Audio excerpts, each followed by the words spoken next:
जय जय श्री हरिवंश। जो चाहत है नित्य सुख, अरुमन को विश्राम, हित ध्रुव हित सो भजत रहो, पल पल श्यामा श्याम।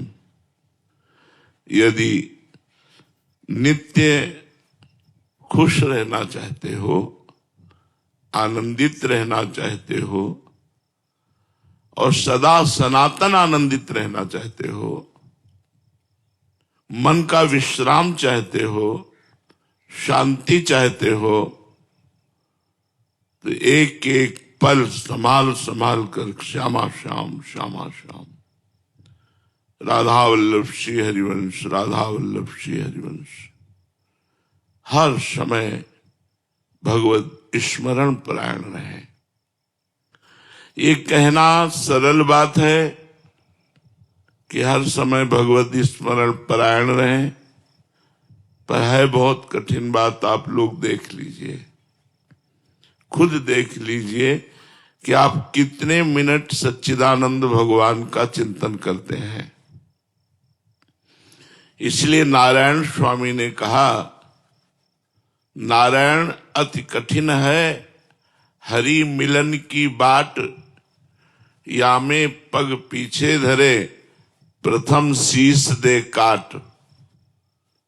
मर के चलनो है जोगी, मर के चलनो है। मरो ऐसे मरो जैसे गोरख मरी दीठो। गोरखनाथ जी कहते हैं, मरना है, जिंदा मर जाओ, अर्थात अहंकार रहित हो जाओ। ऐसे मरो जैसे गोरखनाथ मरा, वो कह रहे हैं।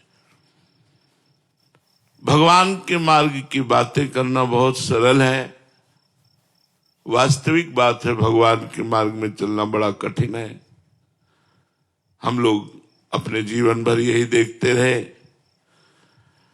जैसे जरा सा चूक हो जाए तो फिसल कर न जाने कहां पहुंच जाए, ऐसे ही जरा सा चूक हो जाए तो माया मार के गिरा दे। बहुत बार साधक नाम की महिमा सुनता है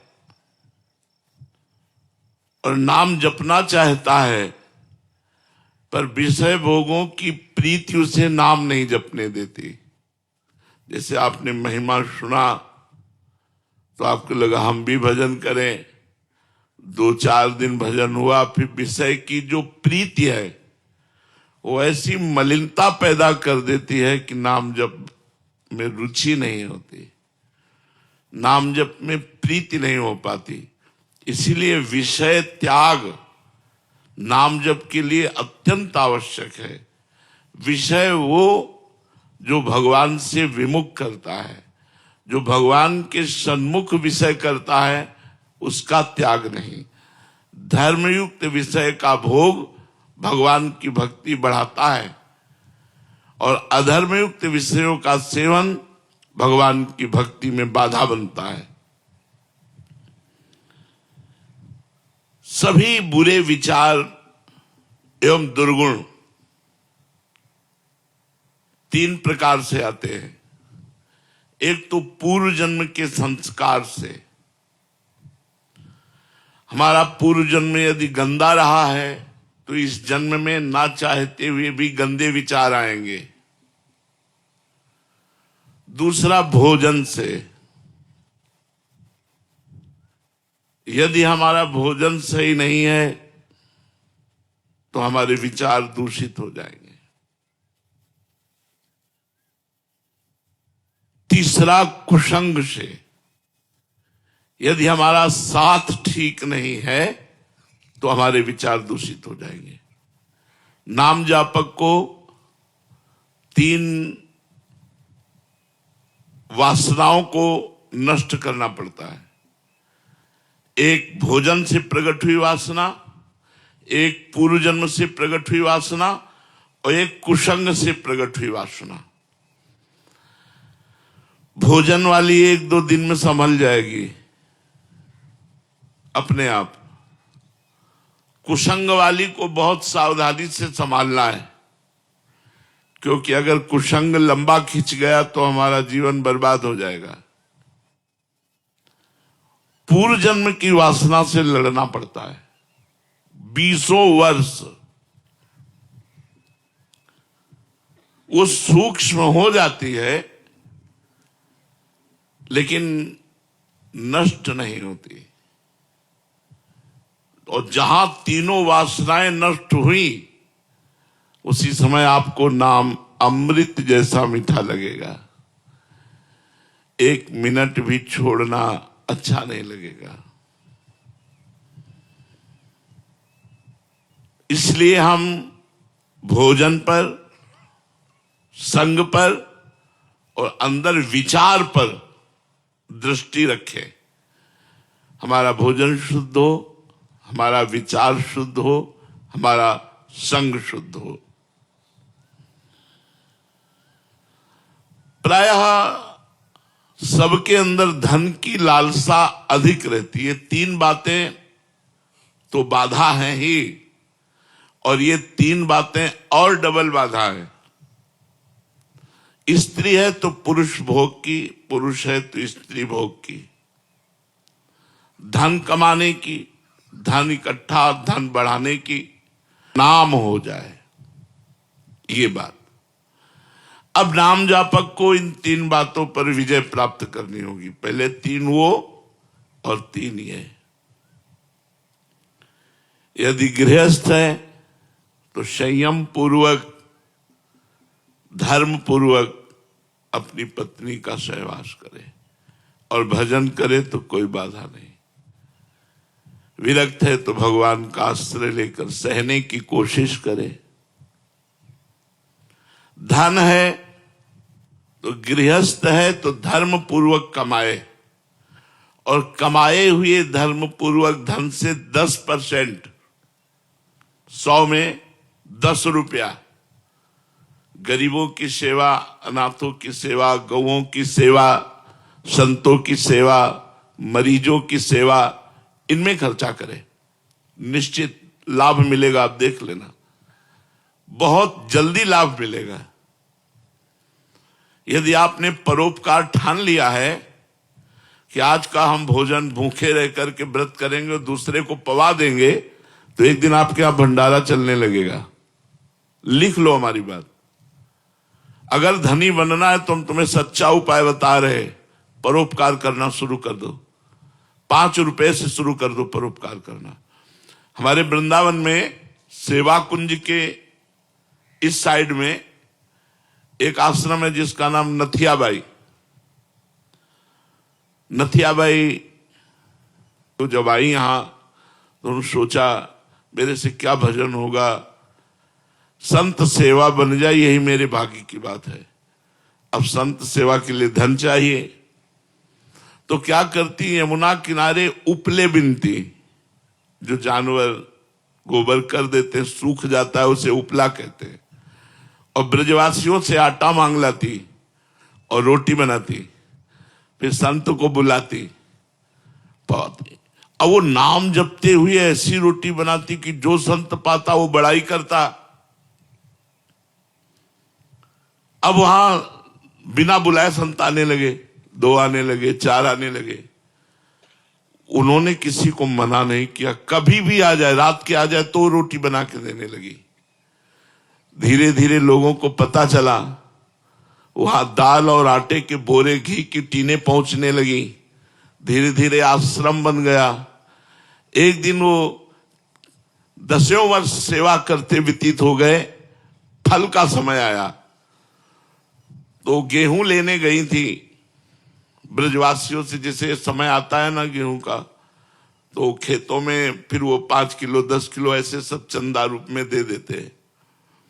तो गाड़ी भरकर, बैलगाड़ी भरकर गेहूं लिए हुए उसी में आराम से आ रहे थे। अब इतने में बादल आ गया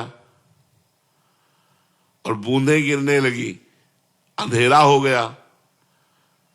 अब वो थोड़ा सा परेशान हुई कि ये कैसे सुरक्षित गेहूं पहुंचे, अंधेरा हो गया, कुछ प्रकाश के लिए उनके पास था भी नहीं। तो इतने में देखा एक छाता लिए हुए 14 वर्ष का बालक आया और कहा, माई ये छाता गाड़ी में लगा ले और लालटेन लेकर मैं आगे चलता हूं, मेरा घर आगे ही है। बोले कहाँ है तेरा घर? तो बोले बस बिहारी जी के पास ही है। वो नथियाबाई जी के आश्रम तक छोड़ करके आए और मुस्कुरा करके चले गए। अब नथियाबाई के दिमाग में ये बात कि 8 बजे रात्रि के बालक, लालटेन, छाता, हो सकता है कोई बालक, लेकिन मुझसे इतना प्यार क्यों करता है कि वो भींगता रहा और छाता मुझे दे दिया। जब दूसरे दिन बिहारी जी के दर्शन करने गई तो बिहारी जी के दर्शन में दिखाई दी लालटेन और छाता। अरे बोले तू ही था, मैं समझ गई। अंदाज तो लगा रही थी पर पक्का नहीं था, आज तो पक्का हो गया। भगवान भक्त की सेवा करने वाले की स्वयं सेवा करने के लिए तत्पर रहते हैं। जिसे त्रिलोचन जी के यहां अंतर्यामी रूप से स्वयं संतों की सेवा की। इसलिए यदि गृहस्थ में धन पर विजय प्राप्त करनी है, धन की कामना और धन चाहिए उसकी पूर्ति, तो संत सेवा, बीमार की सेवा, गौ सेवा ये जरूर करनी चाहिए। और शास्त्र आज्ञा करता है 10%, लेकिन 10% बेईमानी की कमाई का नहीं। अगर बेईमानी की कमाई का किया तो तुम भी नरक जाओगे और जो दान लेगा उसका भी पतन हो जाएगा। अधर्म की कमाई का, धर्म की कमाई का अगर 1 रुपया भी तुम किसी को दोगे तो लाखों के बराबर होगा। ये मत सोचो कि 100 रुपया में 10 रुपया, हम 10 रुपया क्या होता है, नहीं। 10 रुपए का अगर एक आदमी का पेट भर दिया कहीं, या 1 किलो नमक लेकर के आपने किसी भंडारे में दे दिया, वो बहुत पवित्र कार्य करेगा। तीसरा है यश कीर्ति। ये पुण्यात्मा पुरुष की होती है, तुम्हारे चाहने से नहीं होगी। तपस्या, पुण्य इनके द्वारा होता है। जैसे इस जन्म में वो घोर विषयी है, पाप करता है, लेकिन बड़ा नाम है, बड़ा ऐश्वर्य है, बड़ा वैभव है, तो ये पूर्व जन्म के पुण्य को भोग रहा है। ये वर्तमान का नहीं, वर्तमान का जब आएगा तो फिर पहुंच जाएगा। वो कौन सी जीव योनि में जाएगा पता नहीं चलेगा। पूर्व का पुण्य इस वर्तमान में यश कराता है, नाम कीर्तन कराता है। या इसी जन्म में इतनी जोर का भजन बन गया तो फिर बिस्तरे सब जग विमल कीरति, साधु संगति ना टरे, बास वृंदा विपिन पावे, श्री राधिका जो कृपा करे। है बिस्तरे सब जग विमल कीरति, पूरे संसार में उसकी निर्मल कीर्ति फैल जाएगी और लाडली जी उस पर कृपा करेंगी। तो 3 और फिर 3, सतोगुण, रजोगुण, तमोगुण। अगर सतोगुण, रजोगुण, तमोगुण इन गुणों पर ध्यान न दिए तो ये तुम्हारे भजन को चौपट कर देंगे। रजोगुण आएगा, भोग वासना प्रकट करेगा। तमोगुण आएगा, निद्रा, आलस्य, प्रमाद प्रकट करेगा। सतोगुण आएगा तो थोड़ा भजन में उन्नति होगी। लेकिन सतोगुण भी भगवत प्राप्ति के लिए थोड़ा सहायक है। बकाया त्रिगुणातीत होने पर ही भगवत प्राप्ति होती है। जब तक तीनों गुणों से हम जीत नहीं जाते तब तक हमारी बात नहीं बनती। तो 3 इन जब पर हम विजय प्राप्त करते तब त्रिलोकी नाथ का भजन होता है। निरंतर भगवान के भजन में चित्त डूबता है। भगवान के मार्ग में चलने पर विघ्न बहुत आते हैं, पर हिम्मत है तो फिर नष्ट हो जाती है। हिम्मत का मतलब नाम न छूटे।